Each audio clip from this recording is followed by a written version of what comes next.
will be slightly different than the previous presentation, not much different.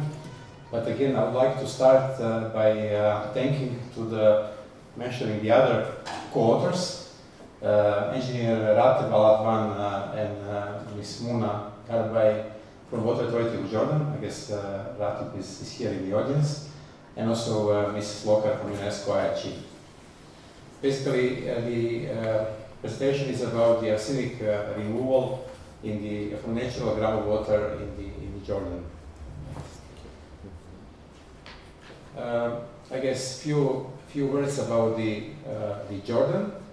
I guess you likely possibly know that Jordan is one of the world's 5 most water-stressed countries. And basically, the pressure on the groundwater is enormous, but at the same time, the annual precipitation in the country is very low. About 90% of the country receive less than 200 millimeters of rainfall annually. Annual per capita water available declined in the last 60 years, from 70 years, from 3,600 to only 145 years today. Jordan also hosts the largest Syrian refugee burden in the region. There are about 1.5 million of refugees registered, unregistered in the country. And also earlier they have to handle the waves of migrants coming from other countries that were in the turmoil in the region, like Iraq, Libya. So this all imposes additional pressure on the limited freshwater resources in this country. Now, the Water Authority of Jordan basically takes care about the water supply in this country, and they base their supply where possible on the deep groundwater, fresh groundwater. Increasingly, groundwater is becoming saline, and they have to go with the desalination. But this is not topic of my presentation. Basically, at this stage, groundwater provides more than half of total water supply in this country. And relatively recently, some years ago, it was basically discovered that in north of the country, close to the border with Syria, groundwater also occasionally contains arsenic levels above the standard. They found levels up to 50, while the standard in Jordan is 10, like in most other countries. You can see the Jabal Balat well, where basically this arsenic was first identified. This is well with the capacity of 40 cubic meters per hour, so quite important supply source in this part of the country. And what they did initially is they tried to bring water from the other wells in the region and to mix them and to keep in this way arsenic level below 10. Now, due to increased demand for water and also safety issues, basically this practice was not possible anymore, and they had to take the well out of water supply schemes. And the problem was that basically there is no other alternative in the area, and coupled with the flux of refugees, the problems become very serious. Now, the groundwater at this well has a pretty much variable groundwater quality.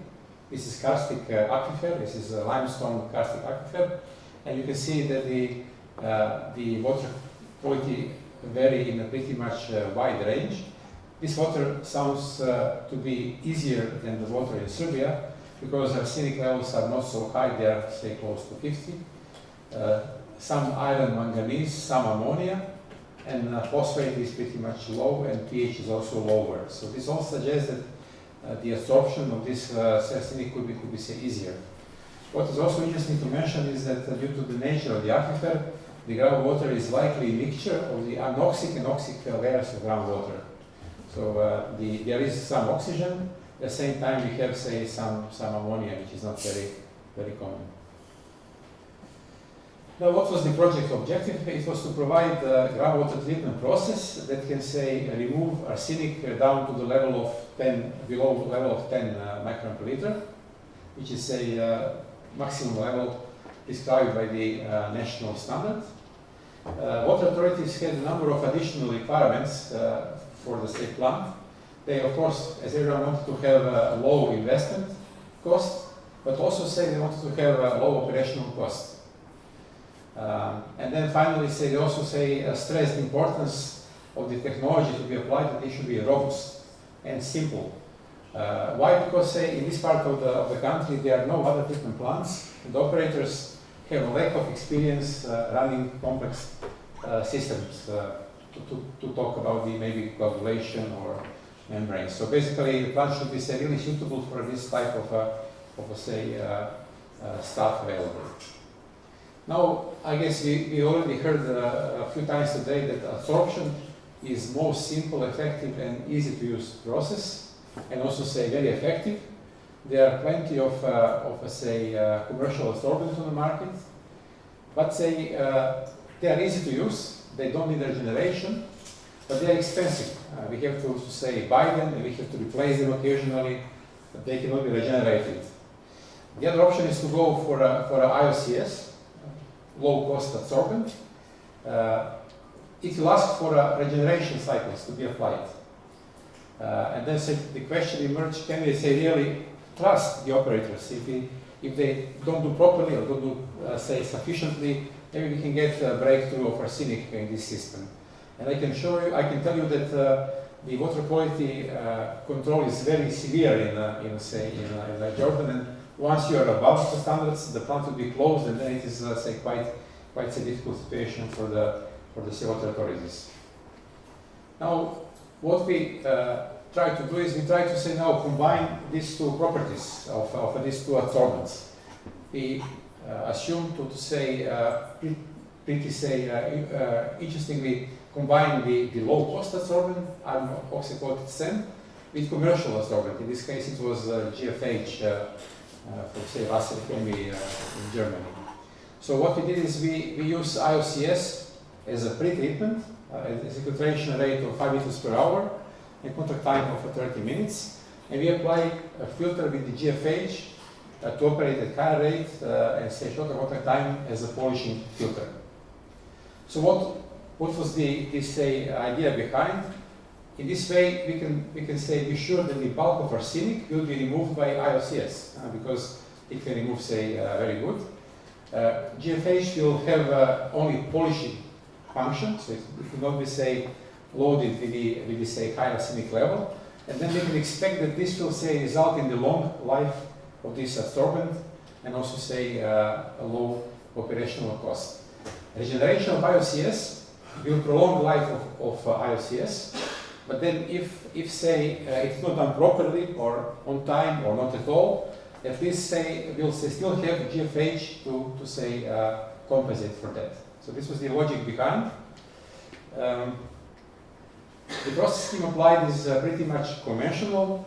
For this type of process, we started with aeration and epicenter filtration. Since they don't have methane or high levels of CO2, we could really opt for a pressure aeration, just blowing of air in the pressure filters, followed by epicenter filtration. Idea was here we can remove ammonia and also iron, possibly small part of arsenic. And then we have one filter with the IOCS that will remove most of the arsenic, and possibly as a safety barrier polishing the GFH filter with the commercial expensive absorbent. And finally, water is placed in the treated water reservoir and then chlorinated and sent to consumers. This is the plant which was put in operation, I would say, precisely 2 years ago. Plant has capacity of 40 cubic meters per hour, and you can see it is in the open environment. We just need, of course, in this type of environment, protection from the sun. So sun shadows provided. You can see the filters that were installed. Maybe you'll see that the number of filters is pretty much big. But this is simply because this size of filter can be produced in Jordan and it is very cheap. So it is much cheaper to have more of small filters than to have, say, a big filter, because the local company could not produce this type of filter. Now results. Ammonia. I guess ammonia, as expected, we need some time. In this case, something like say 3 weeks, and then the level was pretty much low and consistently, say, till the end of the monitoring period, it was, say, below the standards and, say, basically equal to 0. Also iron.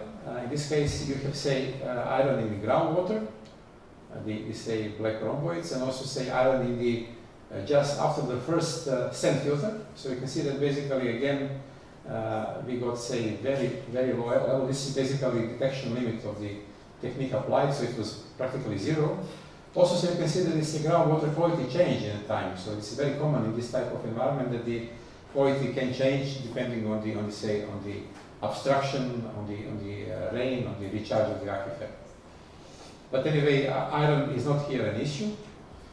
And finally, arsenic level. So what we can see here is that basically we have arsenic level, the black rhomboids that will say between this, say, something like 15 and 50 micron per liter.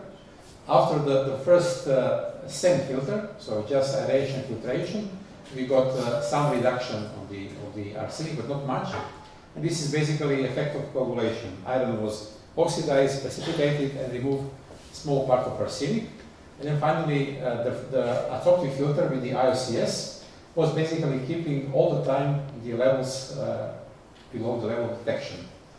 So this also suggests that basically the GFH filter is not really necessary, that we can, say, handle this process even without the GFH, but it remains one safety barrier if, say, something goes wrong with the say, filters with the IOCS. Now, a small say, calculation that we made is basically, if we take Friedrich isotherm, we can see the capacity of IOCS should be something in the range ADC of 10 micron per liter, so the standard should be something like 1000 microgram arsenic per gram of IOCS, or maybe even a bit more, depending on the measurements and the, say, source of the IOCS. Now, we assume conservatively that capacity is half of that, so just 500 microgram of arsenic per gram of IOCS. And then basically there is no regeneration at all. And then still the material can, say, operate about say, at least 2 or more years. Now we are at the, say, end of 2nd year, and there is no still yet any sign of arsenic passing through the filter. Now, if regeneration is applied, this will, say, for sure further prolong the lifetime of IOCS, and then as a consequence also of a GFH.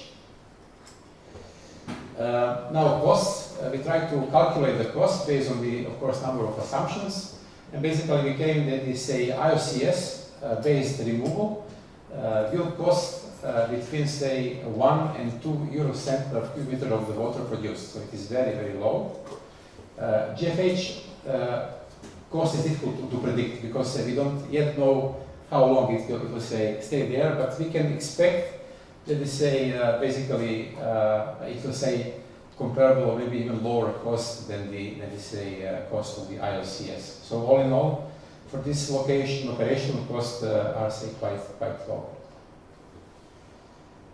Some operational experiences, so smooth operation for 2 years, no problem worth mentioning in this period.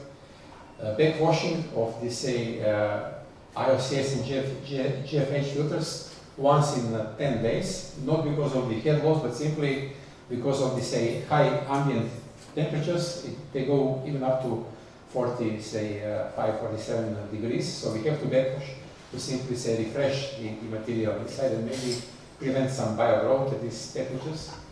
The first filters we backwash each say, week, so it is also not very often. Now, maybe small operational experience here is that with, say, good operating plant, the capacity was increased. They just put a pump with higher capacity into the well, but then, say, as a consequence, basically the water level dropped, so we cannot steal from nature what is not ours, and basically at this stage they return the plant to the normal capacity of 35 to 40 cubic meters per hour. Conclusion: IHG Adapt is a technology which is highly suitable for production of drinking water from arsenic-rich groundwater in the Jabr Balad area in Jordan. For say groundwater with relatively low arsenic concentration, in this case up to 50, and low phosphate, single step of IOCS with contact time of 30 minutes is sufficient, and it can completely eliminate the arsenic from groundwater. Polishing step with GFH will provide some safety barrier, and a conventional groundwater treatment based on the aeration and episode filtration is strongly recommended to remove ammonia iron. In this way, prevent the biogrowth of the nitrifying bacteria on the IOCS or GFH.